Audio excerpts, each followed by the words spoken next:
அறிவோம். இன்னைக்கு நாம குச்சேலருடைய கதை பார்க்கலாமா?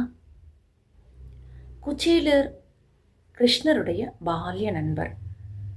உஜ்ஜயினியில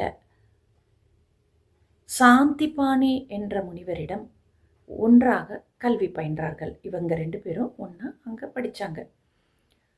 கிருஷ்ணர் துவாரகையுடைய அரசர் ஆனதுக்கப்புறம் கூட குச்சேலர் ரொம்ப வறுமையால் அவஸ்தைப்பட்டார்.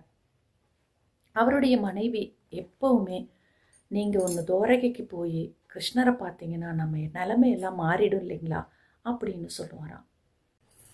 அதை கேட்டுட்டு குச்சேலர், நான் கிருஷ்ணனிடம் போய் யாச்சகமெல்லாம் கேட்க மாட்டேன் அப்படின்னு சொல்லிகிட்டே இருப்பாராம். ஆனால் கிருஷ்ணனுடைய தரிசனம் எனக்கு வேணும் அப்படின்னு ரொம்ப ஆர்வமாக இருந்தார். சரி, நான் போய் பார்த்துட்டு வர்றேன் சொல்லிட்டு போனார். வெறும் கையோடு போகாதீங்கன்னு சொல்லிட்டு பக்கத்தில் ஒன்றுமே வீட்டில் இல்லாதனால கொஞ்சம் அவல் பக்கத்தில் இருந்தது, ஒரு மூட்டை கட்டி அவங்க மனைவி கொடுத்தாங்களாம். அதை எடுத்துட்டு ரொம்ப தூரம் நடந்து துவாரகைக்கு போனாங்க குச்சேலர். துவாரகை போகிற வழியெல்லாம் ரொம்ப செழுமையாக இருந்துச்சான். இந்த இடத்துக்கு நான் போகிறதுக்கு தகுதியானவனா அப்படின்னு யோசிச்சுட்டே போனாராம்.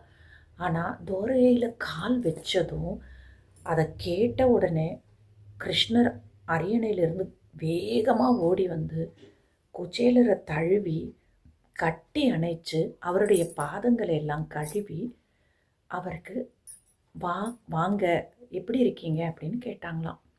இதை எல்லாரும் அரசவையில் இருந்த எல்லாரும் பார்த்துட்டு ஆச்சரியப்பட்டாங்களாம். ஓ, இந்த அளவுக்கு நம்ம ராஜா பணிவானவரா, தன்னுடைய நண்பனுக்காக அரியணையிலிருந்து ஓடி வந்து தழுவு அரவணைக்கிறாரேன்னு சொல்லிட்டு ஆச்சரியப்பட்டாங்களாம். அதுக்கப்புறம் குசேலர் கையில் ஒரு மூட்டை வச்சிருக்கிறது கிருஷ்ணர் கவனிச்சிட்டார். அது என்னன்னு கேட்கும்போது குச்சேலர் அதை மறைக்க பார்த்தாங்களாம், கொடுக்காம. அது வெறும் அவள் தானே அப்படின்னு சொல்லிட்டு மறைக்க பார்த்தாங்களாம். உடனே கிருஷ்ணர் அதை கவனிச்சுட்டு, இல்லை, நீங்கள் என்னமோ எனக்கு கொண்டு வந்திருக்கீங்க, அது எனக்கு வேணும்னு சொல்லிட்டு அந்த மூட்டை எடுத்து 3 வாய் அவள் சாப்பிட்டாங்களாம். இதை பார்த்த ருக்மணி தேவி, போதும் போதும், ஒவ்வொரு பிடி அவளும் அத்தனை புண்ணியம் சேர்க்குமா, அப்போ போதும் போதும்னு சொன்னாங்களாம்.